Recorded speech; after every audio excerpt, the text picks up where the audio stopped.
James, when you get a ball like that, do you just have to sort of chalk it down and say, well, there's nothing I could do about that one? Yeah, so it's still frustrating to get out, but they're a bit easier to take than the ones where you feel you're at fault yourself. So, yeah, I think if I face that another 20, 30 times, I think it'll get me out every time. So give him some credit there and sweep it under the carpet and move on. You're obviously a lovely player to watch. Was it all the more disappointing because you obviously looked in really good nick, didn't you? Yeah, I felt I was, in previous innings maybe a little bit hesitant. Obviously, I've got in a few times and got out. I was trying to be a bit more positive in my mind, which, would help my decision-making and footwork and that sort of thing. So, for the time I was out there, I felt pretty good. As a batsman, James, how much do those cracks play on your mind when or do you just have to get them completely out of your mind? What's the process like?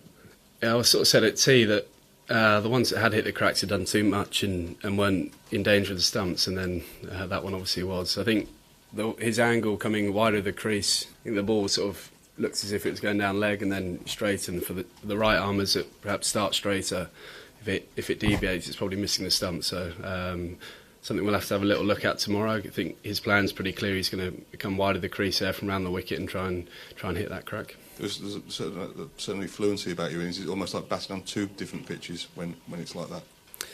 Yeah, you just got to try and put it out of your mind. If it does hit a crack, there's not a huge amount you can do really. It's making sure the ones that don't hit the crack, you're in a good position to play. I think most of it's mental there. If you can sort of put it out of your mind and play the ball as it is and not expect it to do anything, if it does, you just got to accept it and move on to the next one. James, there's a bit of rain forecast around for tomorrow as well. How optimistic are you and the rest of the team that you can get out of this with a draw?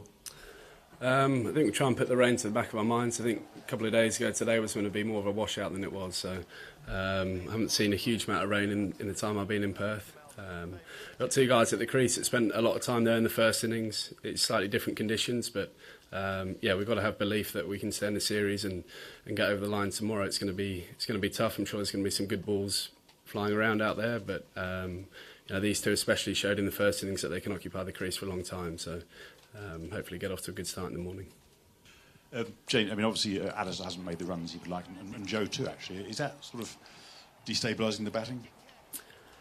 I don't think so. From my point of view, you look at those two guys and you sort of, if they don't score runs, you expect them next innings to score runs. I think they've shown over their careers that they don't often have long periods without scoring runs. Yeah, and for the other guys around the team, well, myself, you just sort of look at them and expect them to score runs, and it's not going to happen for them all the time, but I'm sure that they're both very mentally strong and capable, so fingers crossed next time they get a knock, they get a big contribution.